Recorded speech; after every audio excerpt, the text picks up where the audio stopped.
good afternoon. So we will continue with clubbing. Clubbing, yesterday we discussed how the income of wife is clubbed with the husband or the income related to spouse. Today we will do income related to minor child. Minor child income is also clubbed with the parent और अगर दोनों parent working है तो हमें discuss किए थे दोनों parent working रहने से the parent who is earning more except the income of minor child. जैसे कल भी आप लोग को था वहां पे जो रेम्यूनरेशन वाला था कि जब सब्सटैंशियल इंटरेस्ट हो हस्बैंड का और उस कंपनी से अगर वाइफ को रेम्यूनरेशन मिलता है तो एक्सेप्ट दैट रेम्यूनरेशन हस्बैंड का जो इनकम है उसमें अपने को कंपेयर करना पड़ता है वाइफ के इनकम के साथ। अगर दो वाइफ का ज्यादा है तो वाइफ के साथ क्लब होगा, हस्बैंड का ज्यादा है तो हस्बैंड के साथ क्लब होगा। This we did one example yesterday जहां आपको पता चलते वो रेम्यूनरेशन फ्रॉम दैट कंपनी को छोड़ के आपको देखना पड़ता था कि किसका इनकम ज्यादा है, आइदर हस्बैंड इनकम और वाइफ इनकम दोनों को अगर सेम कंपनी से रेम्यूनरेशन मिल रहा है तो what you will do, you will leave that excluding that remuneration. आपको चेक करना है कि कौन सा जिसका इनकम ज्यादा है उसके हाथ में आपको क्लब करना पड़ेगा। वैसे ही माइनर के केस में सपोज माइनर चाइल्ड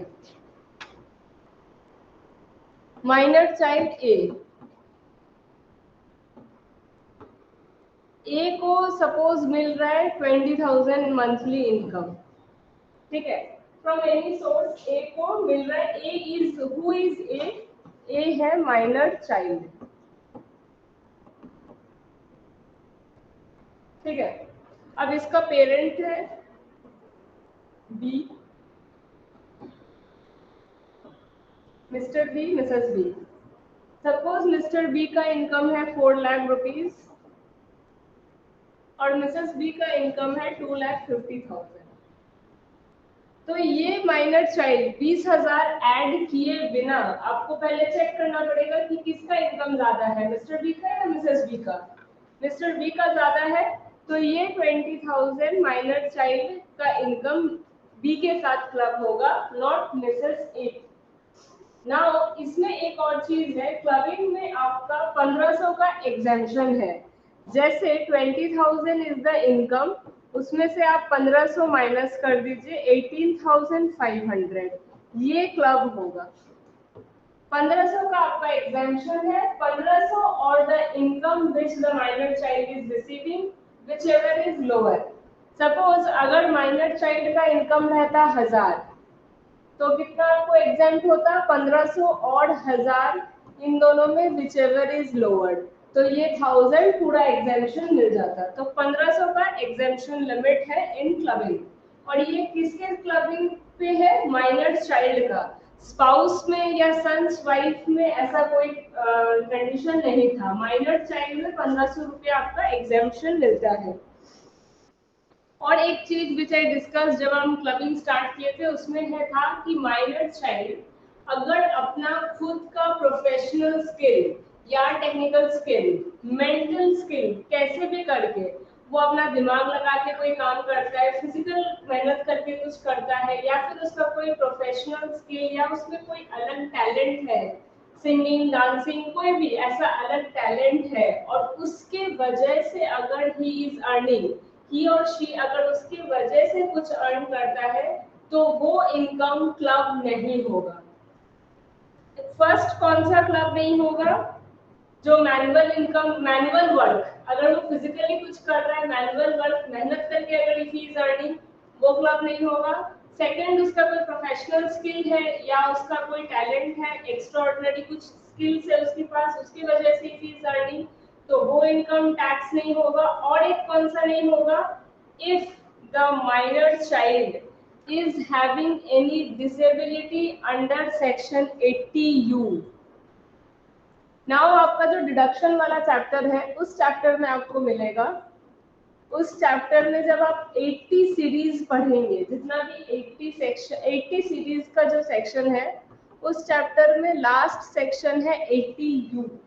80U में डिडक्शन मिलता है टू डिसेबिलिटी को। अब 80U में जो जो मेंशन्ड डिसेबिलिटी है सिर्फ वही कोई डिसेबिलिटी अगर है तो 80U में अगर उसको सपोज 80U में कोई एक ऐसा मेंशन्ड डिजीज है and the minor child is having that disease, तो फिर अगर वो सपोज उसको कोई डोनेशन मिलता है या कोई चैरिटेबल ट्रस्ट या कोई आपका एनजीओ की तरफ से अगर उसको कुछ अमाउंट मिलता है to take care of his disease, तो ये amount what that he is receiving वो क्लब नहीं होगा in the hands of parents.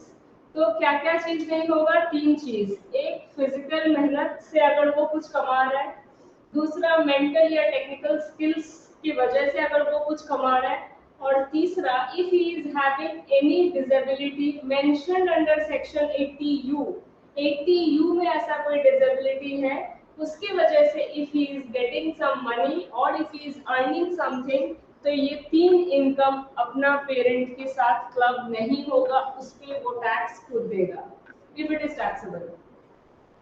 Second, और उसमें अगर जो क्लब होता है, क्लब का कितना है? 1500 रुपया का एग्जेम्पशन है क्लबिंग में। नाउ यही चीज यहाँ पे लिखा हुआ है, income of minor child shall be clubbed, and इसका क्या है? इनकम अराइजेस और accrues to minor child for work done by him. Manual work अगर वो कुछ करता है या फिर अपना स्किल, टैलेंट, स्पेशलाइज्ड नॉलेज से अगर वो कुछ करता है, या suffering from any disability under section 80U, 80U में जो डिसेबिलिटी मेंशन है उसमें से अगर उसको कोई एक डिसेबिलिटी है, तो आपका ये 3 केसेस में क्लबिंग नहीं होगा विथ हिज पेरेंट। और एग्जाम्पशन क्या है? एग्जाम्पशन इज 1500 और income so clubbed whichever is lower. जैसे हम आपको दिखाए थे 20,000 और 1500 व्हिचएवर इज लोअर, आपका 1500 का एग्जाम्पशन मिलेगा। सपोज इनकम इज 1000, तो 1000 और 1500 व्हिचएवर इज लोअर 1000, उतना का आपको डिडक्शन मिलेगा, मतलब एग्जाम्पशन है। And one more thing, minor child जब हम बोलते हैं, child includes step child, adopted child, दोनों आएगा, बट ग्रैंड चाइल्ड नहीं आएगा। और ये ग्रैंड चाइल्ड क्यों नहीं आएगा आपको समझ आ जाना चाहिए, बिकॉज ग्रैंड चाइल्ड का जो पेरेंट्स होगा उनके हाथ में इनकम क्लब होगा, not in the hands of grand parents. Obviously grand child है, उसका जो पेरेंट्स है उसके हाथ में क्लब होगा, not in the hands of grand parents. Suppose a child who is minor and he is earning some income, but उसका both parents है ही नहीं, मदर फादर कोई नहीं है, तो उस केस में the provisions of clubbing does not attract। Suppose उसका कोई लीगल गार्जियन होगा, या वो अपने ग्रैंड पेरेंट्स के साथ रहता होगा, या मैटरनल रिलेटिव्स, पैटर्नल रिलेटिव्स किसी के भी साथ रहता होगा, बट उसका कोई पेरेंट नहीं है, if both of the parents are not there, तो आपका उस चाइल्ड के केस में क्लबिंग का प्रोविजंस एप्लीकेबल नहीं है। और एक चीज, suppose the marriage between husband and wife does not subsist, इसका कल मतलब भी बताया था और इससे रिलेटेड पूरा प्रोविजंस भी डिस्कस किया था। उसमें है कि अगर डिवोर्स हो गया है, उसके पेरेंट्स का अगर डिवोर्स हो जाता है, तो the parent who maintains the child in the previous year, income उसी के हाथ में क्लब होगा। अब प्रीवियस ईयर में मेंटेन्स द चाइल्ड मतलब सपोज डिवोर्स हुआ 2021 फाइनेंशियल ईयर में, फाइनेंशियल ईयर या प्रीवियस ईयर दोनों बोल सकते हैं आप। 2021 में डिवोर्स हुआ है और उसके बाद डिवोर्स होने के बाद मदर मेंटेन्स द चाइल्ड, वो चाइल्ड किसके पास है? मदर के पास। She maintains the child in the financial year 2021, तो 2021 का जितना भी इनकम है माइनर चाइल्ड का जितना भी इनकम है वो क्लब होगा विथ मदर। सपोज 2021 के पहले जब डिवोर्स नहीं हुआ था, उस टाइम में क्लब हो रहा था इन the hands of father, minor child का इनकम क्लब हो रहा था इन द हैंड्स ऑफ फादर। लेकिन कब हो रहा था? जब डिवोर्स नहीं हुआ था। डिवोर्स होने के बाद the parent who maintains the minor child, income उसी के हाथ में टैक्सेबल होगा, चाहे पहले किसी के भी हाथ में टैक्सेबल होता हो।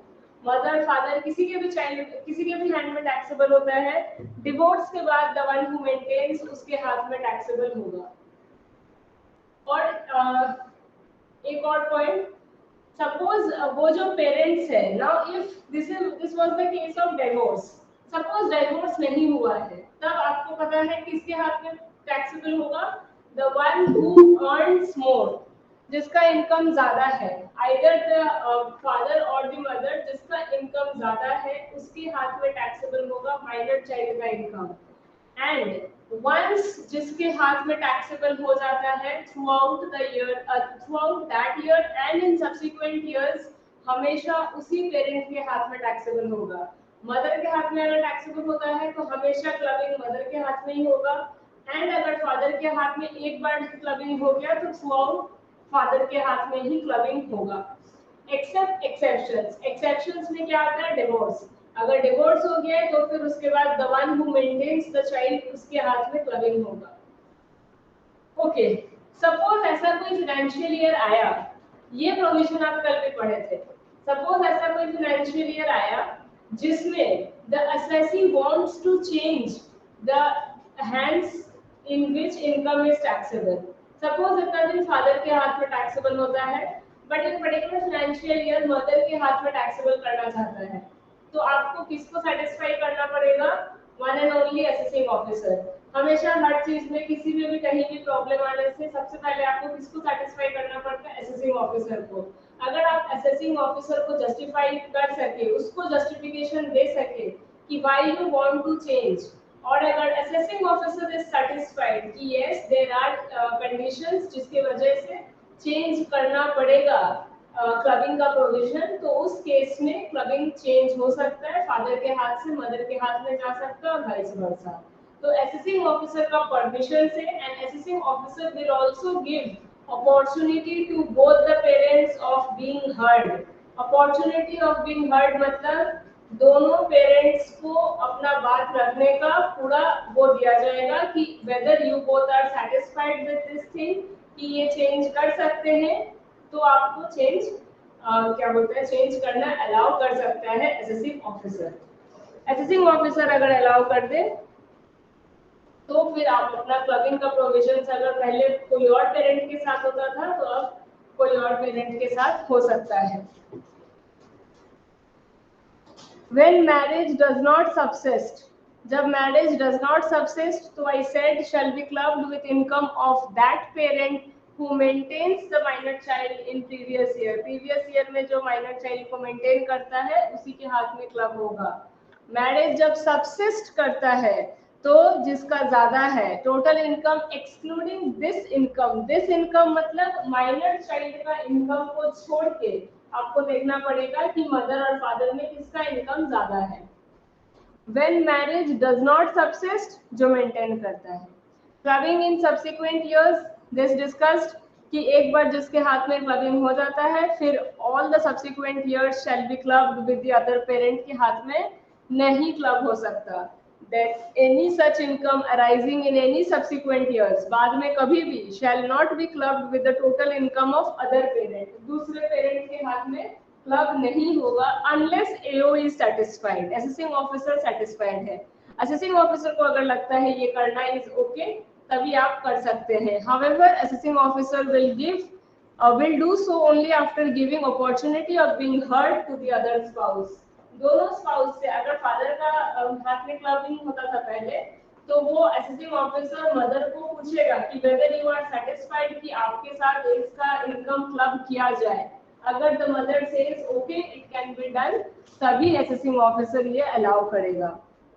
चाइल्ड में I said step child adopted child दोनों आएगा, but not the grand child. Grand child नहीं आएगा बिकॉज ग्रैंड चाइल्ड का सेट ऑफ पेरेंट्स अलग हो जाता है, तो वो अपने पेरेंट्स के साथ ही क्लब हो सकता है, and if parents are not there तो क्लबिंग नहीं होगा।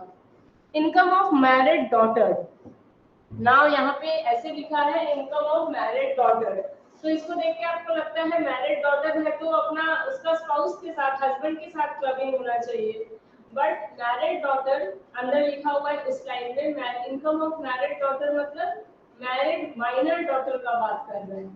Suppose someone is having a daughter who is 17 years और उसका कुछ इनकम है, तो मैरिड माइनर डॉटर अगर है तो क्लबिंग पेरेंट्स के हाथ में होगा।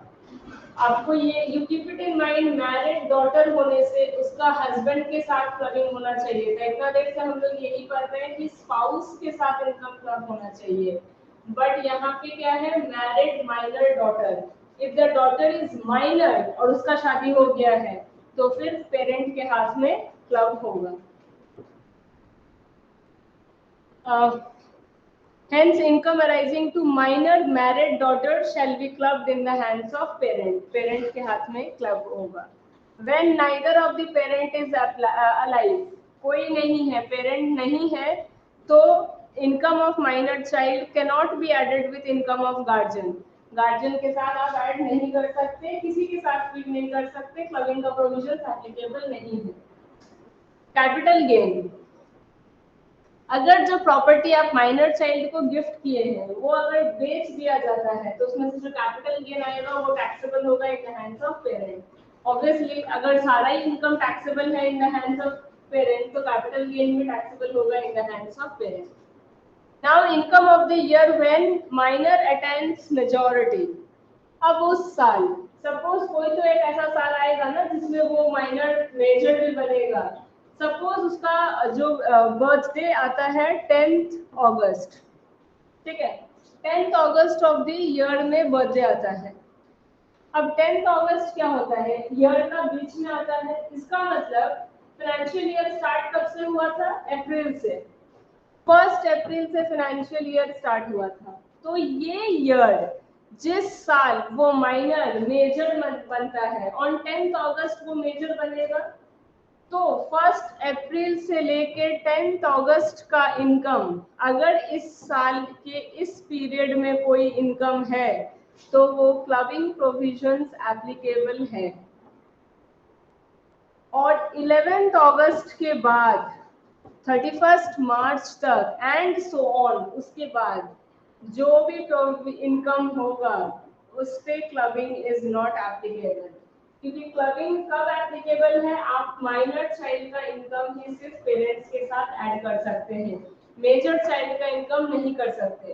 तो जिस साल वो मेजर बनेगा उस साल में मेजर बनने तक का जो इनकम है वो क्लब होगा। 1 अप्रैल से 10th अगस्त तक वो, ये 10th अगस्त क्या था, डेट ऑफ बर्थडे, ठीक है, इस दिन में वो मेजर बनता है। तो आपको क्या देखना है, आपका फाइनेंशियल ईयर स्टार्ट होता है 1 अप्रैल से, 1 अप्रैल से 10th अगस्त के बीच का जो इनकम है वो क्लबिंग होगा, बिकॉज उतना ही दिन वो माइनर था। उसके बाद वो मेजर बन गया, मेजर जब बन गया तो क्लबिंग का प्रोविजन एप्लीकेबल नहीं है, वो खुद का टैक्स खुद पे करेगा। Now this is a question on clubbing, clubbing बोल रहे माइनर चाइल्ड का क्लबिंग। दिस क्वेश्चन में बहुत सारा एडजस्टमेंट्स है, इससे आपको बहुत कुछ क्लियर हो जाएगा। मिस्टर एंड मिसेस मंत्री have income under the head PGBP. कितना है, 3 लाख 4 लाख रेस्पेक्टिवली, मतलब मिस्टर मंत्री का 3 लाख, मिसेस मंत्री का 4 लाख। नाउ सी किसका ज्यादा है, मिसेस मंत्री का, इसका मतलब क्लबिंग किसके हाथ में होगा, मिसेस मंत्री के हाथ में। एक्सेप्ट द फॉलोइंग इनकम, बाकी जो इसका इनकम है वो बाद में देखेंगे कौन से चाइल्ड का क्या इनकम है, लेकिन सबसे पहले आपको ये देखना पड़ेगा कि क्लबिंग होगा किसके हाथ में, द वन जिसका इनकम ज्यादा है। तो इस क्वेश्चन में मिसेस मंत्री के हाथ में क्लबिंग का प्रोविजन एप्लीकेबल होगा। They have 7 children, from the following details compute taxable income of mister and Mrs मंत्री। नाउ यहाँ पे क्या क्या लिखा हुआ है, 7 चिल्ड्रन के बारे में क्या क्या लिखा हुआ है। First child aged 26 years, 26 years आपको दिखते ही आपको समझ में आ जाना चाहिए कि इसको आगे पढ़ के कोई फायदा नहीं है, यहाँ पे क्लबिंग का प्रोविजन एप्लीकेबल नहीं होगा, बिकॉज ये मेजर है, मेजर में कोई क्लबिंग का प्रोविजन नहीं आएगा। तो first child aged 26 years is a chartered accountant, his annual income from profession is 4 lakh, his income from house property 30,000, he has a son, उसका भी son है जो 4 साल है, 4 साल का है, who has earned interest of 5,000 on FD। अब ये जो सन है, he has a son of 4 years। इसका मतलब ये सन मिस्टर एंड मिसेस मंत्री का ग्रैंड चाइल्ड हो जाता है। ग्रैंड चाइल्ड में क्लबिंग का प्रोविजन एप्लीकेबल नहीं है। तो फर्स्ट पॉइंट में कुछ आपको करने का जरूरत नहीं है, first point is not related to your question. Now second point, second child aged 17 years being a married daughter. ठीक है, अब वो मैरिड डॉटर है, बट कितना साल है उसका? 17। इसका मतलब she is minor married daughter.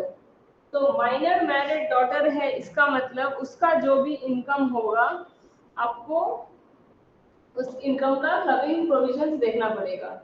Who is a stage singer, लेकिन वो क्या है? Stage singer. मतलब जो भी वो अर्न करती होगी वो अपना पर्सनल टैलेंट और स्किल से अर्न करती है। अगर कोई माइनर पर्सनल स्किल और टैलेंट से अर्न करता है तो वो इनकम क्लबिंग नहीं होगा। तो earn income of 1 lakh during the previous year 2021 में she earn 1 lakh by stage singing.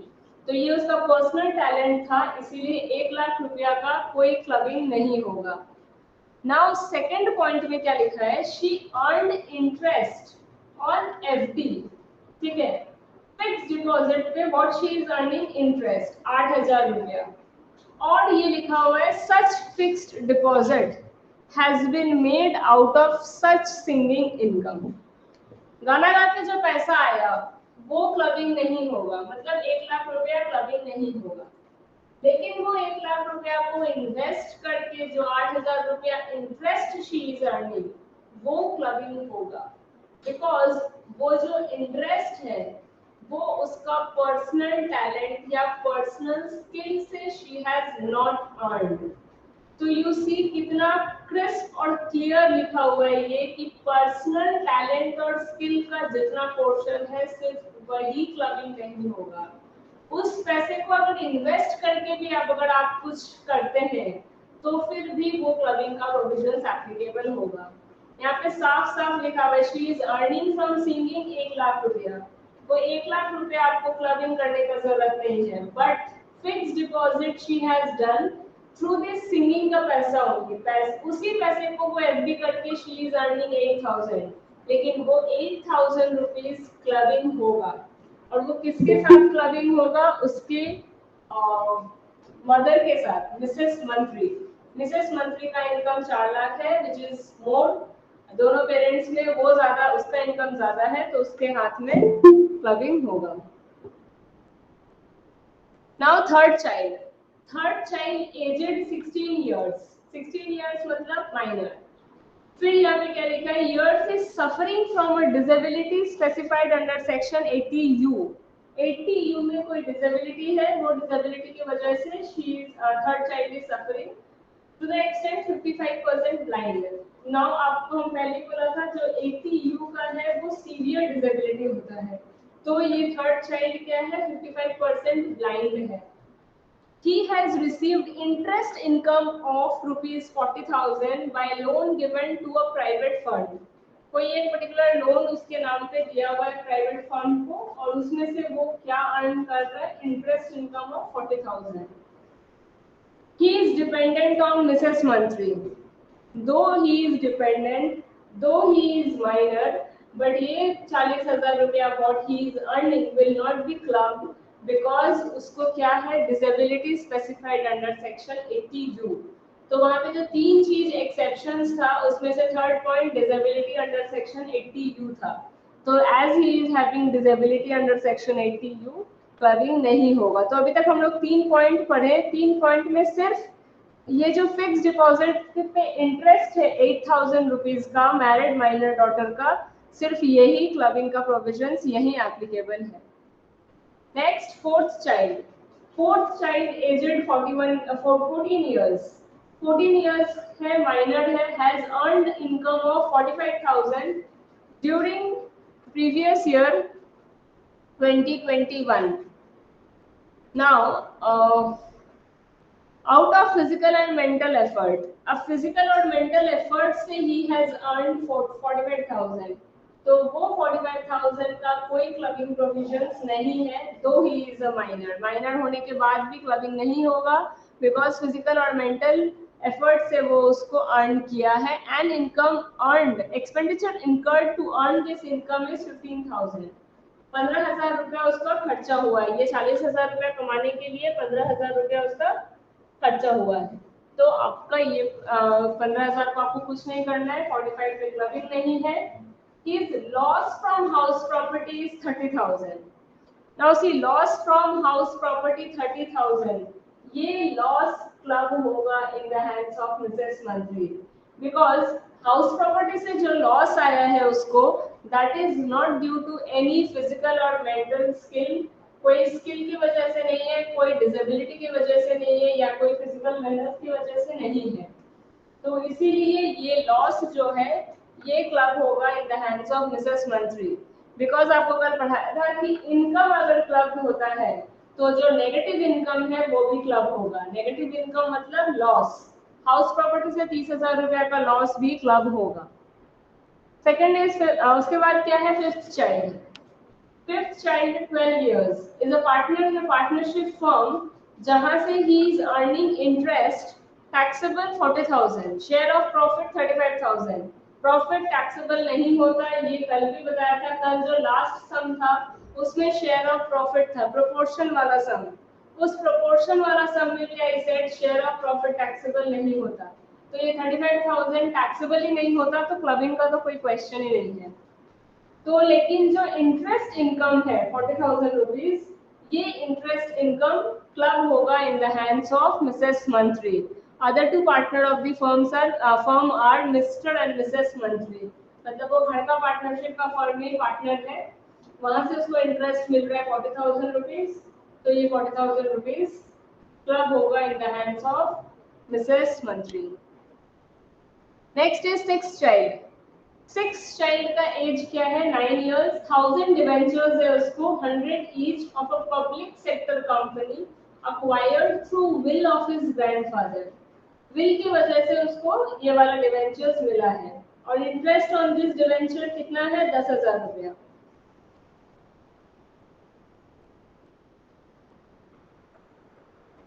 Interest on this debentures 10,000 रुपया, ठीक है। Expenditure incurred to collect such interest is 200। इस इंटरेस्ट को कलेक्ट करने में 200 रुपया लगा है। तो अगर ग्रैंडफादर का विल से उसको मिला है डिवेंचर्स तो नॉर्मल है, ठीक है, मिला है। और लेकिन उसका इनकम कितना है, 10,000। और वो 10,000 किसके हाथ में क्लब होगा, in the hands of Mrs मंत्री। मिसेस मंत्री के हाथ में वो क्लब होगा, ठीक है। तो ये 10,000 रुपीज इज द इनकम, उसमें से 200 रुपया माइनस हो जाएगा, तो 9,800 रुपया आपका क्लब होगा with the hands of Mrs. Mantri. Such debenture was sold and long term capital gain कितना है, 25,000 रुपीज। तो ये लॉन्ग टर्म कैपिटल गेन भी आपका क्लब होगा in the hands of Mrs. Mantri.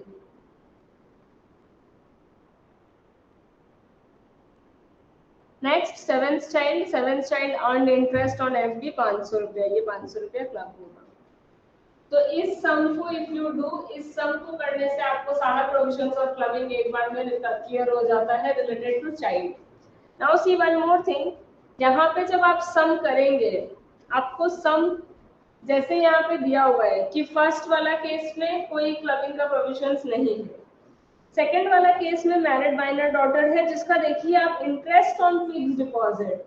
अब इंटरेस्ट ऑन फिक्स डिपॉजिट कौन सा हेड में टैक्सेबल होता है, interest on fix deposit will be taxable under which head, other in yes other sources. तो अदर सोर्सेस में टैक्सेबल होगा। तो इसका मतलब ऐसे मत कर दीजिएगा कि फर्स्ट में आप इंटरेस्ट इनकम को मिसेस मंत्री के हाथ में टैक्सेबल कर दिए। First you can not right this income कि पहला क्वेश्चन पढ़ते हुए सबसे पहले इंटरेस्ट इनकम आया, इंटरेस्ट इनकम हम 8,000 रुपया मिसेस मंत्री के हाथ में टैक्सेबल कर दिए। ऐसे करने से ये सम गलत हो जाएगा। You have to follow this pattern. पहला आपका हेड हाउस प्रॉपर्टी होना चाहिए। हाउस प्रॉपर्टी मतलब क्या, सबसे पहले सैलरी होना चाहिए। यहाँ पे सैलरी रिलेटेड क्वेश्चन नहीं है, एक भी ट्रांजैक्शन में सैलरी का बात नहीं है, इसीलिए सैलरी नहीं होगा। सबसे पहले आप सैलरी हाउस प्रॉपर्टी रिलेटेड जो भी लिखा हुआ है वो करेंगे। हाउस प्रॉपर्टी रिलेटेड क्या था, फोर्थ चाइल्ड को 30,000 रुपया का लॉस था हाउस प्रॉपर्टी से, तो आपको सबसे पहले 30,000 रुपया का लॉस हाउस प्रॉपर्टी में दिखाना है। उसके बाद आपको पीजीबीपी वाला करना पड़ेगा। पीजीबीपी क्या लिख रहे हैं,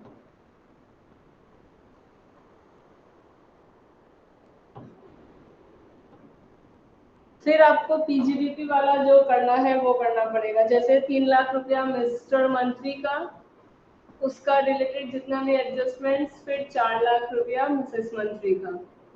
फिर आपको कैपिटल गेन्स का ट्रांजैक्शन जो है वो देखना पड़ेगा, और उसके बाद आप अदर सोर्सेस में जा सकते हैं, income from other sources, last में income. This hierarchy you always have to follow. जब आपका एक सम में, सपोज अगर आपको सिर्फ हाउस प्रॉपर्टी का सम दिया हुआ है या सिर्फ कैपिटल गेन्स का सम दिया हुआ है, तब कोई दिक्कत नहीं है।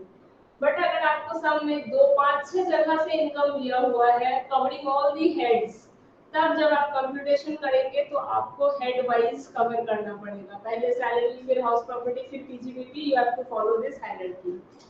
तो जो पढ़ के सबसे पहले जो सबसे पहले समझ में आया कि पढ़ के हाँ ये टैक्सेबल होगा, तो उसको टैक्सेबल कर देंगे कॉपी में, तो you will not get marks. You have to follow this hierarchy. आपको वो आप अगर तभी लिखना भी चाहते हैं, अगर if you want to write down there and there, तो आप एकदम लास्ट में लिखिए पेज के, keep the space at last, other sources का हेड बना के वहां लिखिए, but don't write at the top first other sources का income.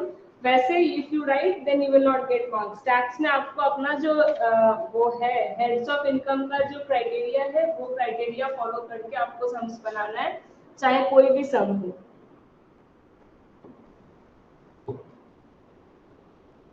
Okay, next is conversion of self-acquired property into HUF का property. Suppose मेरे पास एक property है which I have earned, which I have invested or which I have purchased from my personal income. Personal हम जो income I have earned उससे हम खरीदे कोई property. लेकिन हम क्या किए, वो property हम transfer कर देते हैं। Transfer किसको करते हैं, HUF।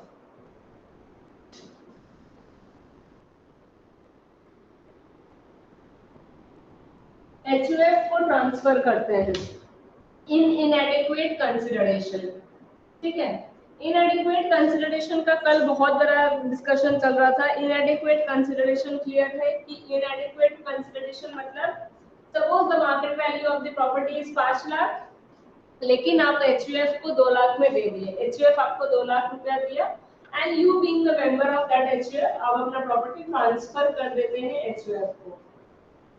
तो उस प्रॉपर्टी से जो भी इनकम आएगा वो क्लब होगा इन योर हैंड्स और आपको टैक्स देना पड़ेगा। ये तो आप कल से पढ़ के आ गए कि अगर आप इनएडिक्वेट कंसिडरेशन में ट्रांसफर कर देंगे तो उसका जो भी टैक्स होगा, टैक्स ट्रांसफरर को बियर करना पड़ेगा। बट सपोज HUF में, व्हाट इज HUF? HUF का कंसेप्ट क्या होता है? बेसिकली HUF में क्या होता है, ग्रैंड पेरेंट्स, फिर पेरेंट्स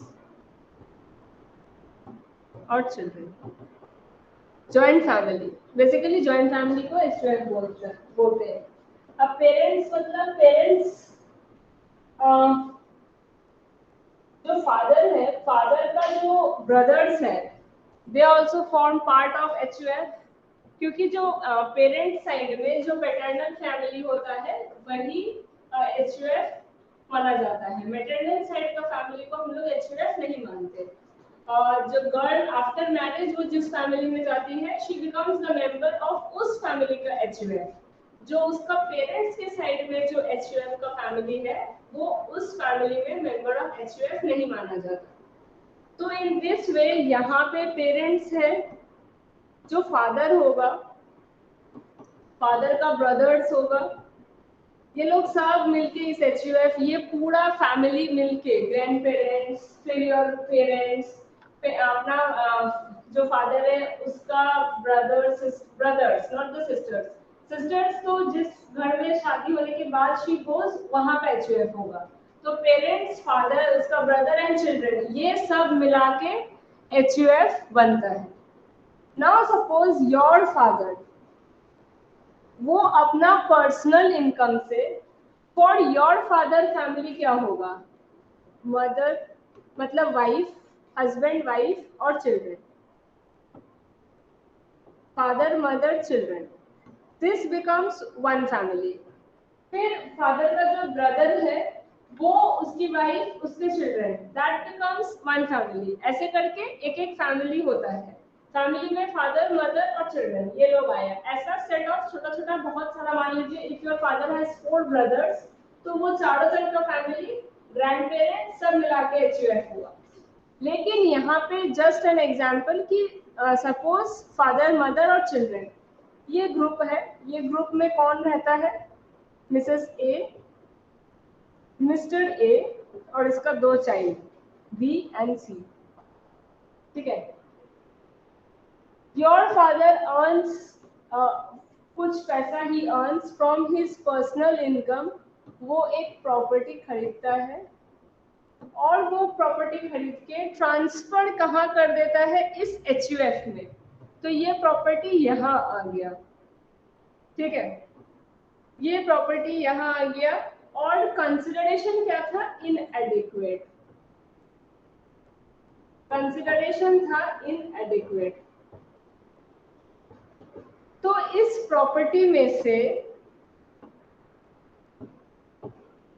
इस प्रॉपर्टी में से जो भी इनकम आएगा, उस इनकम पे जो टैक्स लगेगा, वो टैक्स कौन बियर करेगा, this person who has purchased the property and transferred to HUF in inadequate consideration. Tax कौन बियर करेगा, दिस पर्सन। ये द फादर मतलब इस HUF, ये जो फैमिली है, इस फैमिली में जो फादर है वो बियर करेगा। ठीक है, फाइन। ऐसे ही चलता रहेगा। ये HUF का सिस्टम है, ऐसे ही ये चल रहा है। उस प्रॉपर्टी में जो भी इनकम आ रहा है वो क्लब हो रहा है in the hand of the person who has purchased that property through his own personal income, उस पे टैक्स देता है।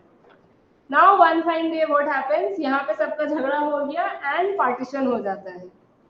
अब ये HUF नहीं रहा, this breaks into small families, nuclear families में बन जाता है। Now there is no more HUF, कोई जॉइंट फैमिली नहीं है, सब सेपरेट हो जाते हैं and this becomes nuclear family.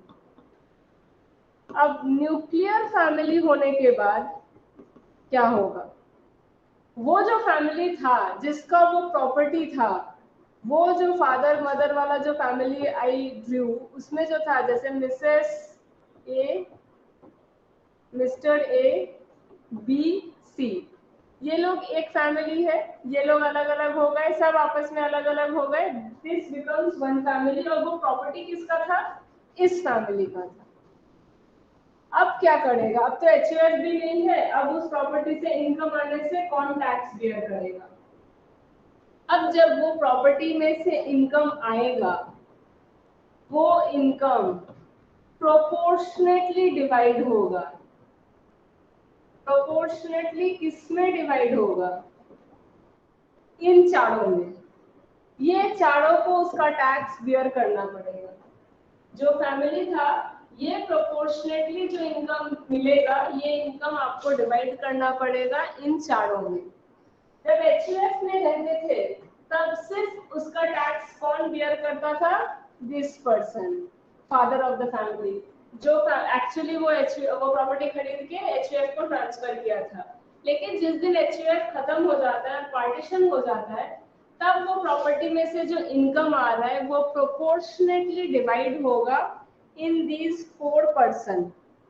मतलब suppose if the income is 8,000, तो 4 जन में डिवाइड होगा 2,000 रुपया का टैक्स, 2,000 रुपया सबके हाथ में क्लबिंग होगा। Clubbing is applicable on all. ठीक है, Mr A, Mrs A, B, C, suppose 8,000 रुपया इनकम आता है। ये इनकम कितना आता है, 8,000 रुपया। तो ये 2,000 रुपया सबके हाथ में टैक्सेबल होगा।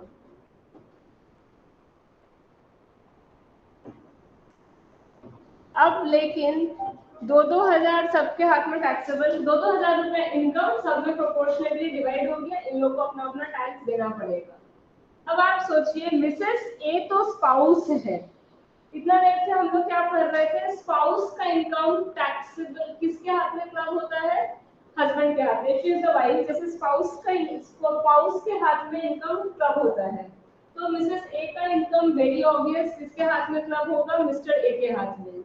तो ये जो 2000 रुपया है ये यहाँ से माइनस हो जाएगा और यहाँ ऐड हो जाएगा, ठीक है। यहाँ 4000 रुपया हो गया मिस्टर ए के हाथ में, बिकॉज वाइफ का हाथ में, हस्बैंड के हाथ में टैक्सेबल है। सपोज दिस सी बिकम, ये माइनर है, तो अगर माइनर है तो माइनर में भी आप किसको टैक्स देंगे, मिस्टर को, उसका टैक्स कौन बियर करेगा, उसका पेरेंट बियर करेगा।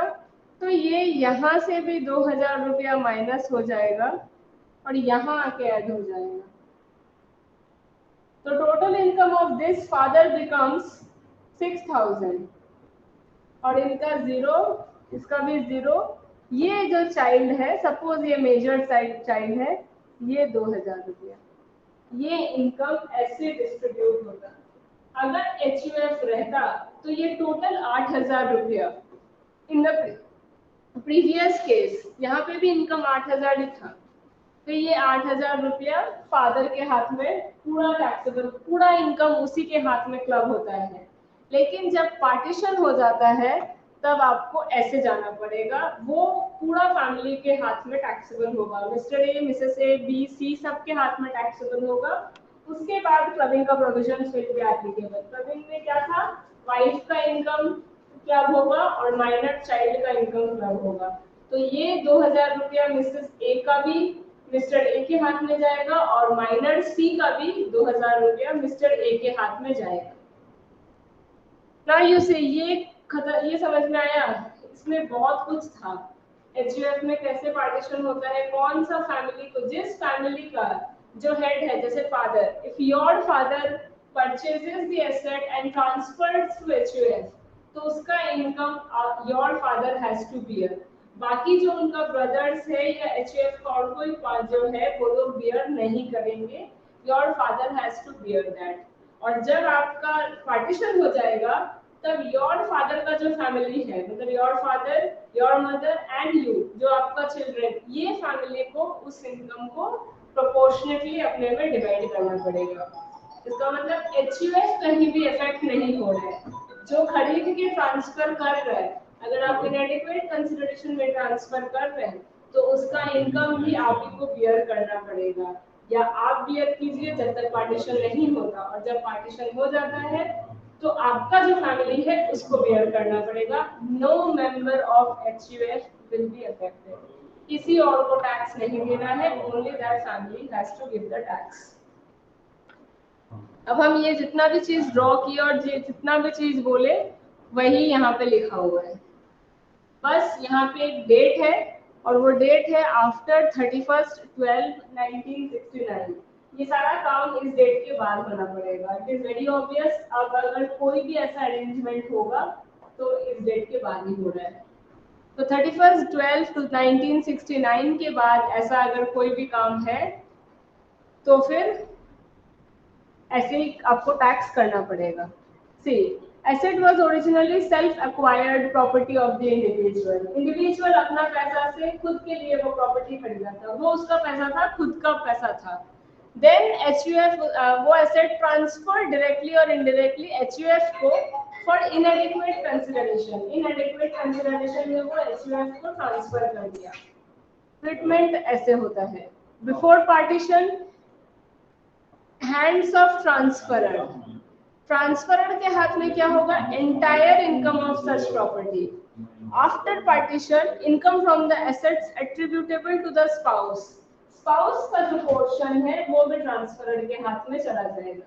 यहाँ पे सिर्फ स्पाउस लिखा है, लेकिन अगर माइनर चाइल्ड है तो माइनर चाइल्ड का इनकम भी ट्रांसफरर के हाथ में जाएगा, which you can see in this sum. In this sum, see, Mr. Toddy is a member of HUF. Mr Todi का फैमिली में कौन कौन है, Mr Todi, Mrs Todi, Mr Todi's major son and minor son, 4 लोग हैं ये। इसी एग्जाम्पल के थ्रू हम आपको जो समझाया था वो इसी एग्जाम्पल के थ्रू समझाया था।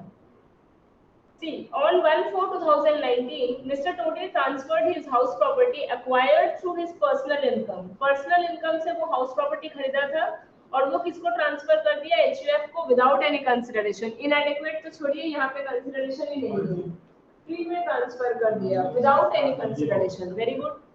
On 1st July 2020, HUF is partition. HUF का partition हो गया और ये सच प्रॉपर्टी क्या हो गया? डिवाइड हो गया इक्वली। पार्टीशन में ये सारा प्रॉपर्टी इक्वली डिवाइड हो गया। Net annual value of the property previous year 1920 का 80,000 है और 2021 का 1 लाख रुपया है। ठीक है, अब आप देखिए प्रीवियस ईयर मतलब 1/4/2019 से 31 मार्च 2020, ये होता है आपका प्रीवियस ईयर 1920 और 2021 क्या होता है? 31 अप्रैल 20 टू 31 मार्च 2021। तो 1920 में पार्टीशन नहीं हुआ था और 2021 में पार्टीशन हुआ है। इसका मतलब ये 80,000 रुपया पार्टीशन के पहले का इनकम है और ये 1 लाख रुपया पार्टीशन के बाद का इनकम है। नेट एनुअल वैल्यू आपका 80,000। आप नॉर्मल जैसा हाउस प्रॉपर्टी में इनकम होता है वैसे आप होगा, स्टैंडर्ड डिडक्शन 30% का माइनस करके 56,000 rupees is taxable in the hands of Mr Todi. Mr Todi के हाथ में ही टैक्सेबल हो जाएगा बिफोर पार्टीशन, पूरा पैसा उसके हाथ में ही टैक्सेबल हो जाएगा। बट 2021 में क्या होगा? पार्टीशन हो गया, हेंस ट्रीटमेंट क्या होगा? आपका 1 लाख रुपया you earn in that year, वही सेम स्टैंडर्ड डिडक्शन 30%, उसके बाद 70,000 rupees is your house property का इनकम। मतलब जो प्रॉपर्टी आप ट्रांसफर किए थे उसमें से इनकम कितना आता है? 70,000 rupees. Now what you will do, one more thing to notice, यहाँ पे पार्टीशन का डेट भी दिया हुआ है। Partition is happening on 1/7,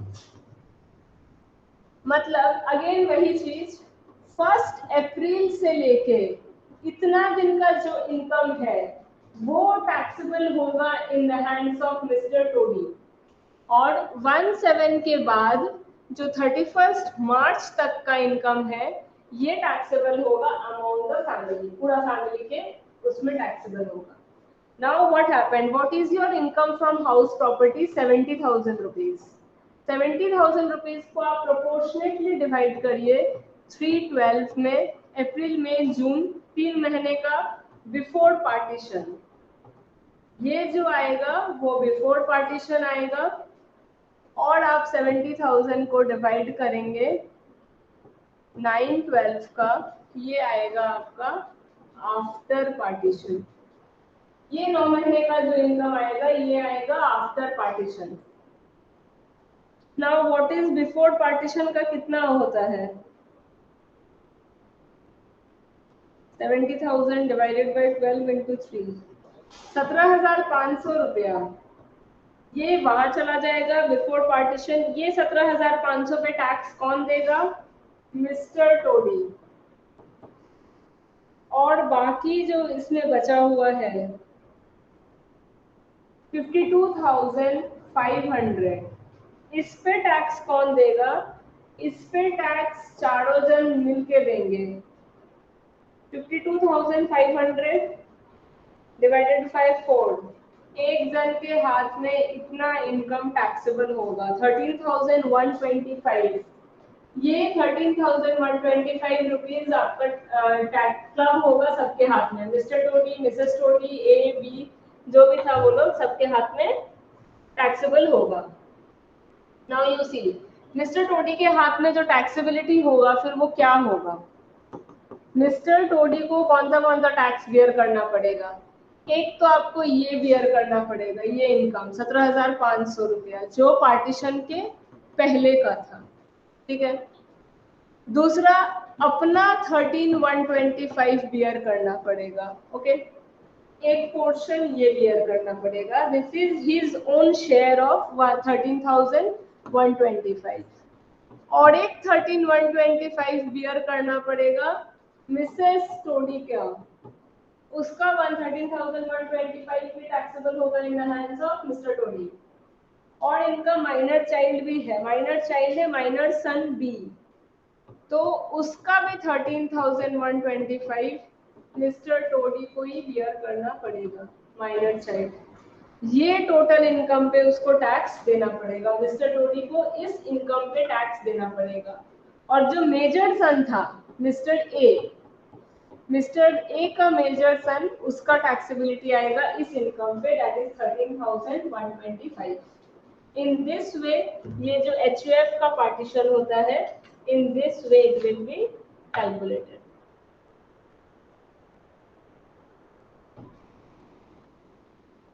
okay,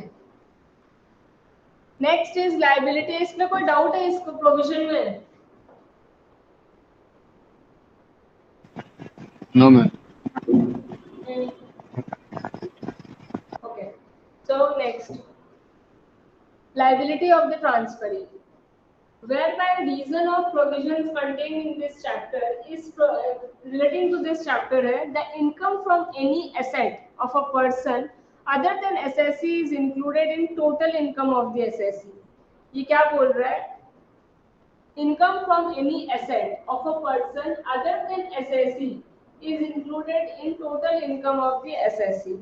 ऐसा कभी कभी इतना देर हम लोग क्या कर रहे थे कि क्लबिंग होता है इन the hands of the transferor, और हमेशा ट्रांसफरर के हाथ में क्लबिंग होता है। लेकिन सेक्शन 65 एक पावर देता है, उस पावर के हिसाब से सम केसेस में एज पर असेसिंग ऑफिसर को अगर लगता है कि ट्रांसफरर के साथ कुछ गलत हो रहा है तो क्लबिंग होगा, क्लबिंग का प्रोविजन एप्लीकेबल नहीं होगा और ट्रांसफरी को टैक्स बियर करना पड़ेगा। सो अभी तक जितना भी कुछ पढ़े उसका एक एक्सेप्शन लिखा हुआ है सेक्शन 65 में। अगर असेसिंग ऑफिसर को लगता है कि अगर हम ट्रांसफरर के हाथ में टैक्सेबल करवाए तो it will not be justifiable, तो फिर ट्रांसफरी को टैक्स बियर करना पड़ेगा। This is a small exception of section 65। अच्छा, ये जो TDS है, tax deducted at source, suppose tax deducted at source का क्या कंसेप्ट है, हम एक बार एक छोटा एग्जांपल देके आप लोगों को समझाते हैं। सपोज आपका साल में सैलरी का इनकम है, सैलरी इज अ हेड जहां आपका टैक्सेबिलिटी कैसे आता है, ये सैलरी कैसे आता है, सैलरी पर TDS कट के आपका सैलरी क्रेडिट होता है बैंक अकाउंट में। इफ योर जो सैलरी है वो अगर टैक्स स्लैब में आता है तो आपका TDS कट के सैलरी डिपॉजिट होता है in your bank account. Now what happens, suppose पूरा साल आपका सैलरी पे टैक्स कट के सैलरी डिपॉजिट हुआ, एंड आपका जो ये सैलरी टैक्स कट के डिपॉजिट होता है इसी को हम लोग बोलते हैं TDS। मतलब tax is deducted at source आपका इनकम क्या था, सैलरी, और वो इनकम आने के पहले ही आपका टैक्स कट गया तो उसको हम लोग बोलते हैं TDS, tax is deducted at source. Suppose आपका साल का टैक्स डिडक्ट होता है 50,000 रुपया, टोटल सैलरी पे साल का 50,000 रुपया डिडक्ट होता है TDS के नाम पे। Now what happened, साल खत्म हुआ, you have computed your income, आपको सैलरी का जो पैसा है, हाउस प्रॉपर्टी, कोई भी जो टोटल आपका इनकम है उससे आपका क्या आएगा, ग्रॉस टोटल इनकम। इसको हम लोग बोलते हैं GTI, ग्रॉस टोटल इनकम। उसके बाद आपका आता है चैप्टर 6A का डिडक्शंस। ठीक है, चैप्टर 6A का डिडक्शंस में आपका डिडक्शंस आता है जो हम बोल रहे हैं 80 सीरीज।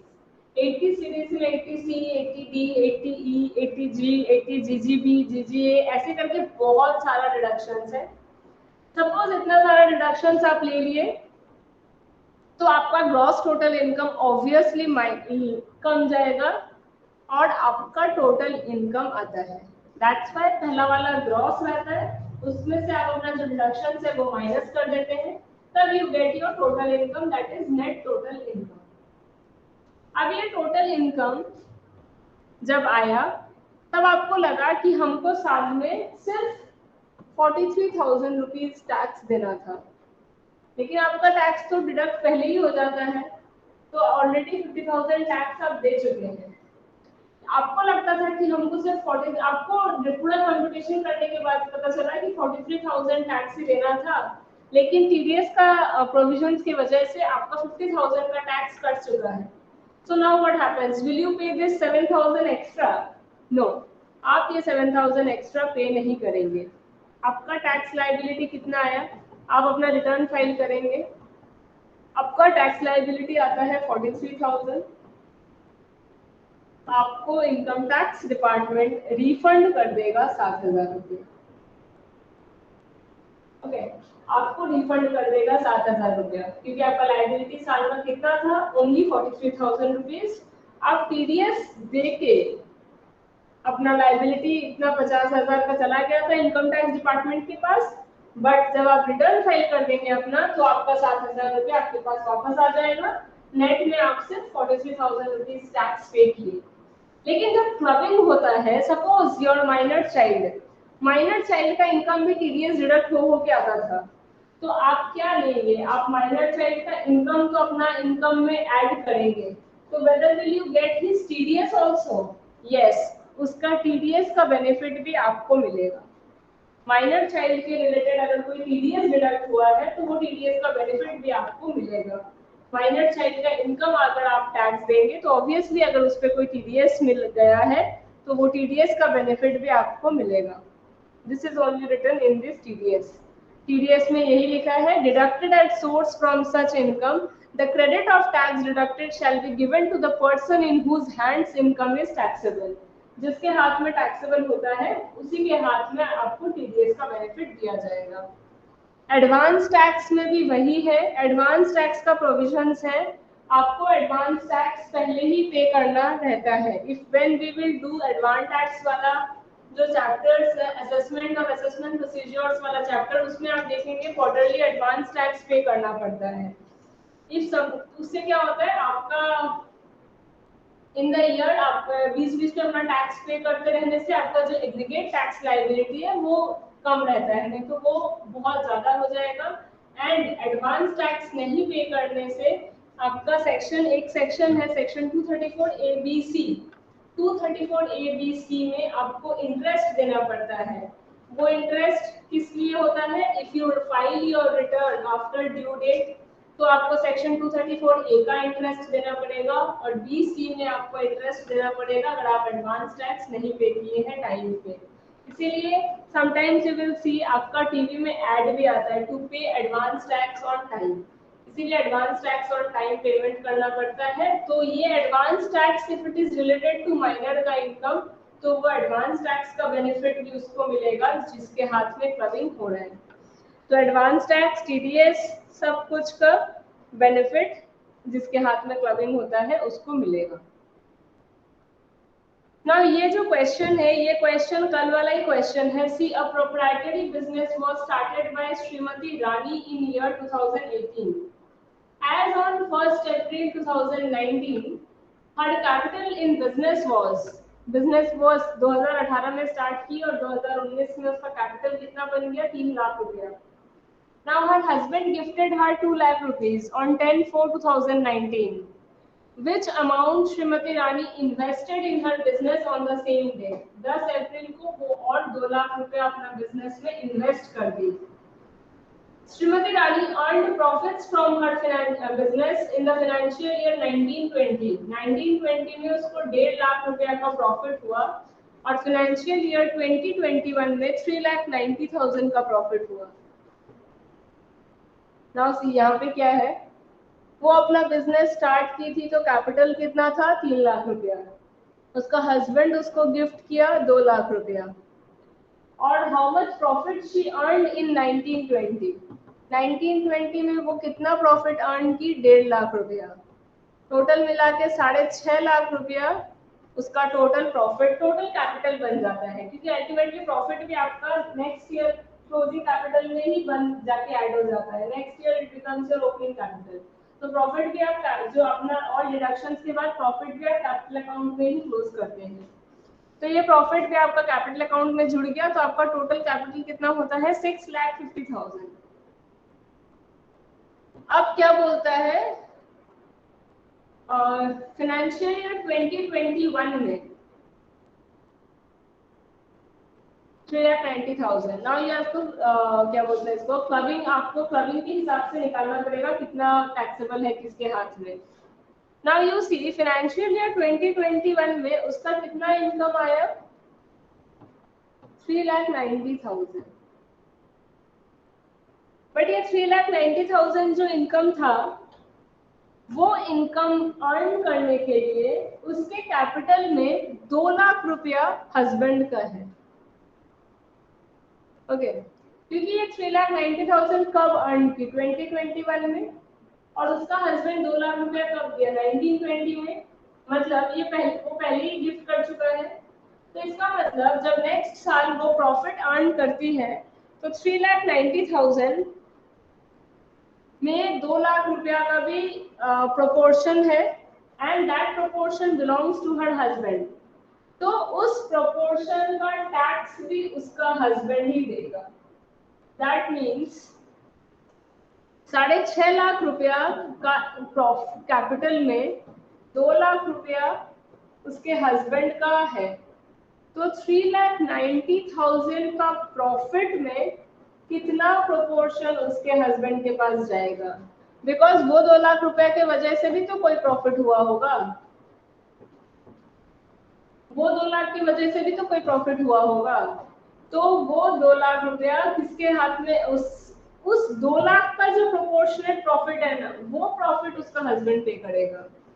तो आपको ये जस्ट एक यूनिटरी मेथड है, डिवाइडेड बाय 6,50,000 इंटू 3,90,000, जो भी आपका आएगा रिजल्ट ऑफ दिस, उतना प्रॉफिट पे टैक्स, वो प्रॉफिट उसके हस्बैंड के हाथ में क्लब हो जाएगा।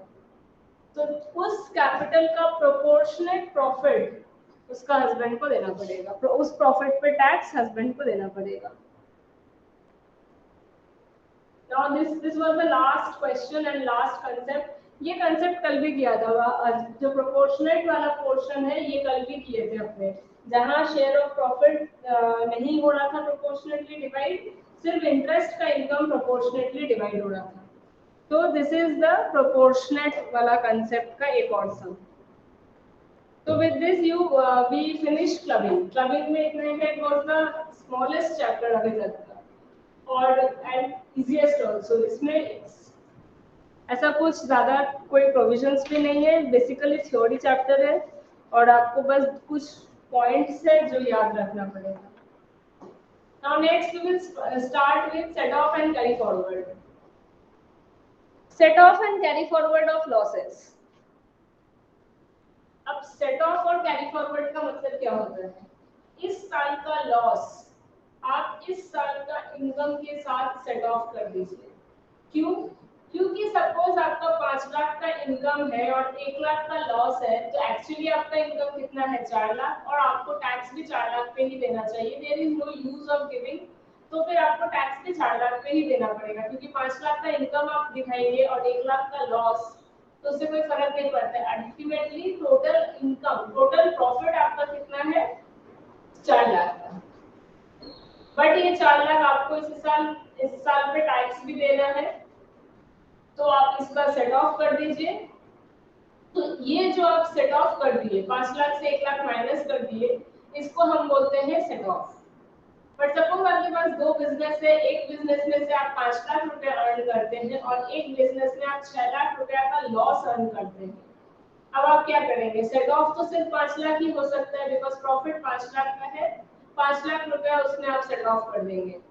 बट जो 1 लाख रुपया आपका बच गया, बिकॉज आपका लॉस कितना था 6 लाख रुपीज, तो वो 1 लाख रुपया को आप क्या करेंगे कैरी फॉरवर्ड, मतलब नेक्स्ट ईयर लेके जाएंगे और नेक्स्ट ईयर का प्रॉफिट के साथ सेट ऑफ करेंगे। तो this does the name of this chapter set off and carry forward। जितना हो सके सेट ऑफ कर दो, उसके बाद कैरी फॉरवर्ड कर दो। सेकेंड पॉइंट, आपका सेट ऑफ और कैरी फॉरवर्ड दो तरीके से होता है। What are the two ways? जैसे आप GST, if you have studied indirect tax, GST में तीन टाइप का टैक्स है, SGST, CGST and IGST। CGST और SGST कब लगता है? जब आप विद इन स्टेट ट्रांजैक्शंस करते हैं। If you are doing transactions within Assam, आपका CGST और SGST लगेगा। बट सपोज आप असम और अरुणाचल, ये दो स्टेट के बीच में ट्रांजैक्शन हो रहा है, तब आपका कौन सा टैक्स आएगा? IGST। मतलब what it is, interstate transaction और intra-state transaction। इंट्रा-स्टेट मतलब विद इन दी स्टेट। जब आप विद इन दी स्टेट करते हैं तो आपका CGST एंड SGST लगता है, और जब आप स्टेट के बाहर करते हैं, that is inter state transaction, तब आपका IGST लगता है। वैसे ही सेट ऑफ में भी दो तरीका है सेट ऑफ करने का। एक है intra head transaction, sorry intra head set off, और एक है inter head set off.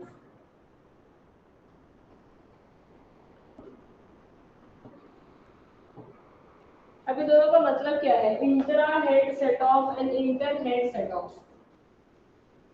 Suppose you are someone is having some problem, तो अगर कोई प्रॉब्लम होता है किसी को, तो वो सबसे ज्यादा पहले किसको जाके बोलता है प्रॉब्लम के बारे में? The one who are there in the family. आप अपने फैमिली में जाके बोलते हैं दिस इज द प्रॉब्लम, फिर योर फैमिली सॉर्ट्स आउट, तो उसके बाद जो सॉर्ट आउट होता है हो गया। सपोज कभी भी सॉर्ट आउट नहीं हो पा रहा है, then you say to your friends, relatives, neighbour, किसी को भी। तो फर्स्ट प्रॉब्लम सॉल्व करवाने के लिए यू अप्रोच योर फैमिली। वैसे यहाँ पे बस यही डिफरेंस है इंट्रा हेड और इंटर हेड में। There are 5 heads: salary, HP, PGBP, capital gains, other sources. सबसे कम रिस्क लेस हेड कौन सा है? जिसमें आपको कभी लॉस नहीं हो सकता, वो हेड है सैलरी। सबसे सिक्योर्ड पोर्शन है, आपको पता है महीना के एंड में जो आपका सैलरी है वो आपको मिलेगा ही, उसमें कोई आपको रोक नहीं सकता, कोई रिस्क नहीं है।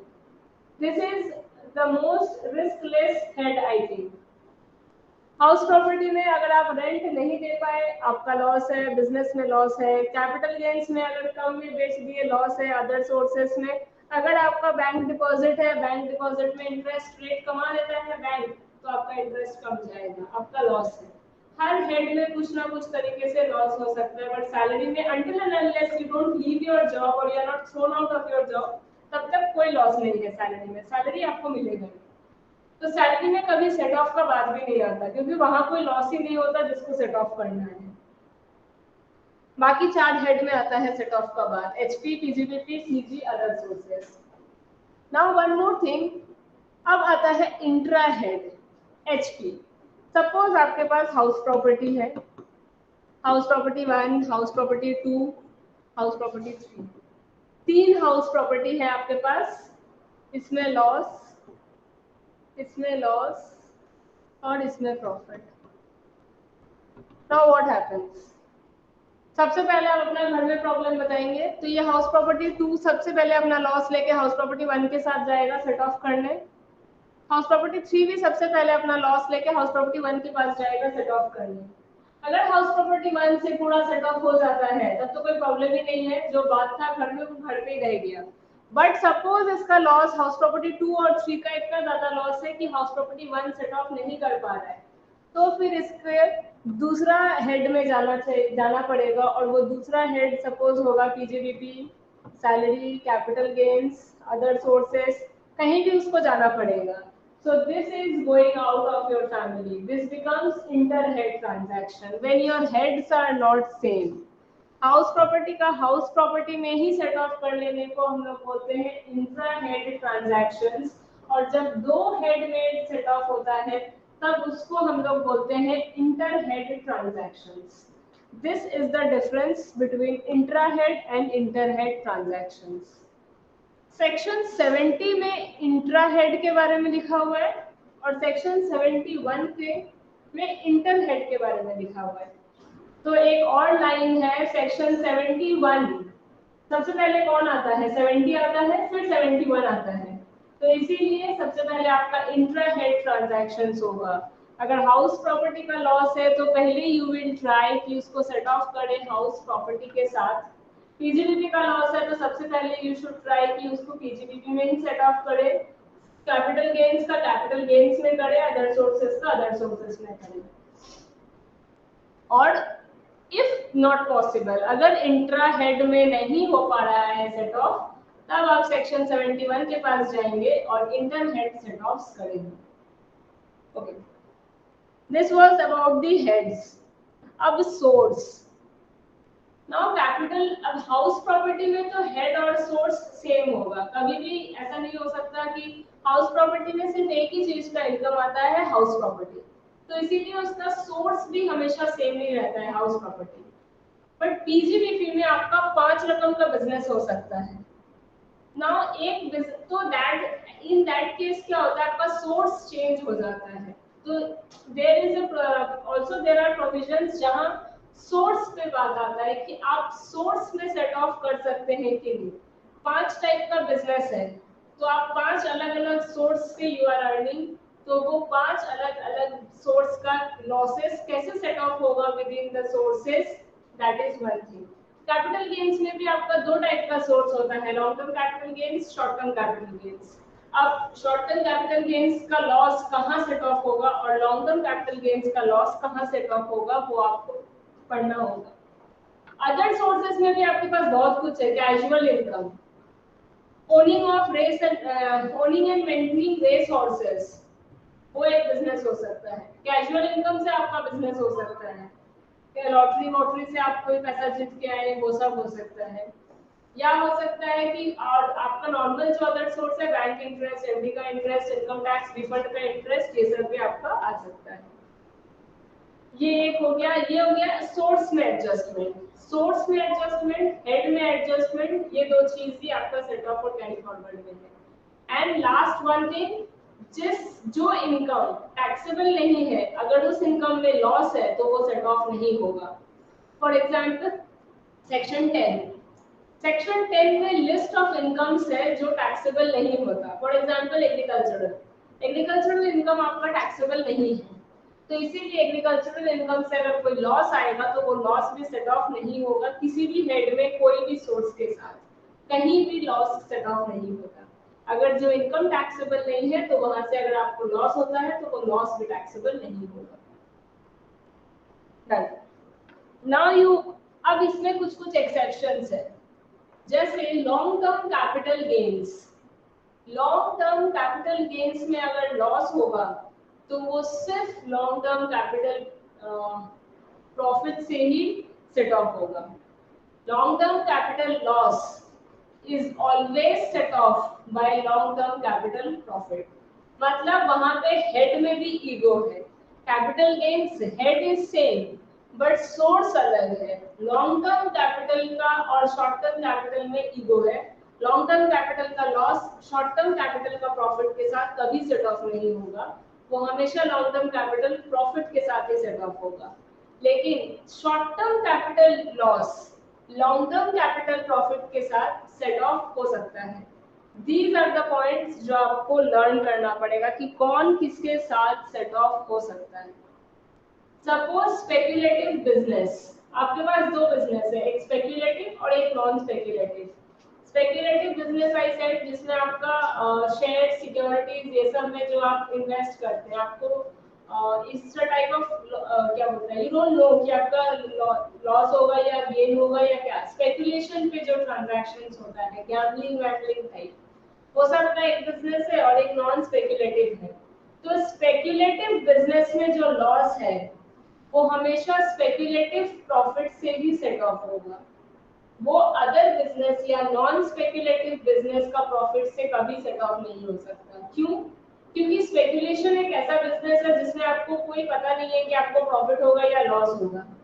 और अगर गवर्नमेंट अलाउ कर देगा कि स्पेकुलेटिव बिजनेस का लॉस किसी भी प्रॉफिट के साथ सेट ऑफ हो जाएगा, तो सपोज आपका स्पेकुलेटिव प्रॉफिट का ही लॉस इतना ज्यादा है कि आप जितना भी source of other income other sources of income है वो सबसे लॉस ही ज्यादा है स्पेकुलेटिव लॉस का, तो वो लॉस आप सेट ऑफ कर देंगे और आप टैक्स किसी पे नहीं देंगे। इवन आप कैरी फॉरवर्ड और कर लेंगे, अगर आपका सेट ऑफ नहीं होता है तो आपको कैरी फॉरवर्ड और करना पड़ जाएगा लॉस।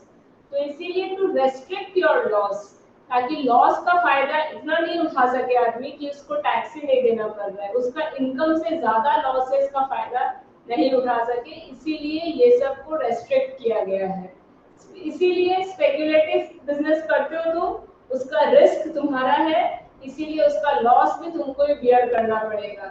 जब उस इनकम से प्रॉफिट होगा तब तुम उसको सेट ऑफ करना, बाकी बिजनेस का प्रॉफिट से उसको सेट ऑफ नहीं करना, बिकॉज वो अगर तुम करने लग गए तो you will not pay tax, क्योंकि तुम्हारा ऑलरेडी इतना कम इनकम हो जाएगा कि you won't be able to pay tax.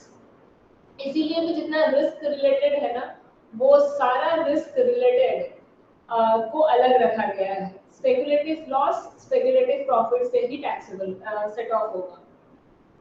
Long term capital gains का loss long term capital gains का प्रॉफिट से ही सेट ऑफ होगा। शॉर्ट टर्म कैपिटल गेन्स का लॉस, अगर शॉर्ट टर्म में आपको कैपिटल एसेट बेच के कोई लॉस होता है, short term capital loss, short term capital loss set of हो जाएगा शॉर्ट टर्म कैपिटल गेन्स से भी और लॉन्ग टर्म कैपिटल गेन्स से भी। But one more thing, capital gains का जो लॉस होता है वो बाकी कोई भी हेड से सेट ऑफ नहीं हो सकता, बिकॉज कैपिटल गेन्स में अगर आपको अपना में इंटर सोर्स सेट ऑफ होता है, वहां पे शॉर्ट टर्म का लॉन्ग टर्म के साथ होता है, बट शॉर्ट टर्म का लॉस बाकी और कोई हेड में नहीं होगा, जैसे house property, PGBP, other sources, salary, कहीं भी सेट ऑफ नहीं होगा, वो विद इन दी हेड ही घूमेगा। उसका अगर आपको कैपिटल गेन्स में प्रॉफिट नहीं मिल रहा है तो आप कैरी फॉरवर्ड करिए, जब प्रॉफिट मिलेगा तब उसमें आप सेट ऑफ करिएगा। इसीलिए कैपिटल गेन्स का अपना हेड में ही रहता है, वो हेड के बाहर नहीं जाता।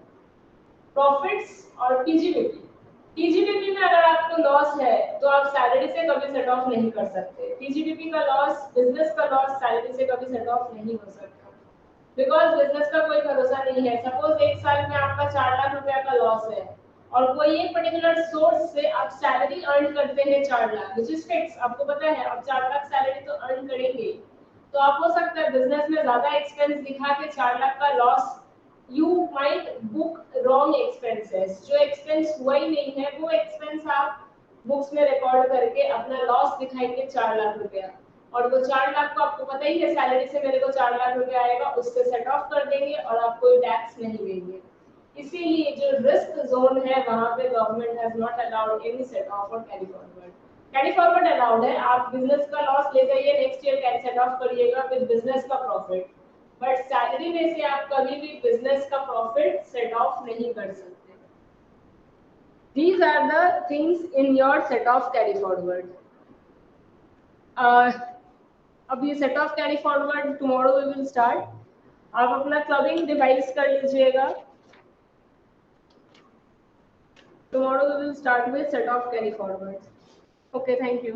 नेक्स्ट क्लास आपका 6 बजे होगा, बोलिए। और नेक्स्ट क्लास आपका 6 बजे से होगा। Okay, thank you.